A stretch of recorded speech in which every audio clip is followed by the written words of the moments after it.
ತಮಿಳಿನ ಜನಪ್ರಿಯ ಕೈಯಲ್ ಧಾರಾವಾಹಿಯಲ್ಲಿ ಪ್ರಮುಖ ಪಾತ್ರ ನಿರ್ವಹಿಸುತ್ತಿದ್ದ ನಟಿ ಸುಭಾಷಿಣಿ ಅವರು ಚೆನ್ನೈನಲ್ಲಿ ಆತ್ಮಹತ್ಯೆ ಮಾಡಿಕೊಂಡಿದ್ದಾರೆ. ಮೂಲತಃ ಶ್ರೀಲಂಕಾದವರಾದ ಸುಭಾಷಿಣಿ ಅವರು ಚೆನ್ನೈನ ಅಯ್ಯಪ್ಪನಂಗನಲ್ಲಿರುವಂತಹ ಅಪಾರ್ಟ್ಮೆಂಟ್ನಲ್ಲಿ ವಾಸವಾಗಿದ್ದರು. ಸುಭಾಷಿಣಿ ಅವರ ಆತ್ಮಹತ್ಯೆಯು ಆಪ್ತರಿಗೆ, ಸ್ನೇಹಿತರಿಗೆ, ಅಭಿಮಾನಿಗಳಿಗೆ ಆಘಾತ ನೀಡಿದ್ದು ಸಾಮಾಜಿಕ ಜಾಲತಾಣದಲ್ಲಿ ತೀವ್ರ ಸಂತಾಪ ವ್ಯಕ್ತವಾಗ್ತಿದೆ.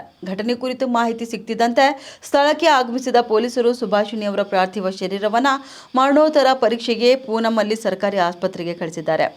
ಸದ್ಯ ಪ್ರಕರಣದ ಬಗ್ಗೆ ತನಿಖೆ ನಡೆಯುತ್ತಿದ್ದು, ಪ್ರಾಥಮಿಕ ವರದಿಗಳ ಪ್ರಕಾರ ಅವರು ತಮ್ಮ ಪತಿಯೊಂದಿಗೆ ವಿಡಿಯೋ ಕಾಲ್ನಲ್ಲಿ ಜಗಳವಾಡಿದ್ರು ಎನ್ನಲಾಗ್ತಿದೆ. ಇದೇ ಕಾರಣಕ್ಕೆ ಆತ್ಮಹತ್ಯೆಯ ಕಠಿಣ ನಿರ್ಧಾರವನ್ನು ಅವರು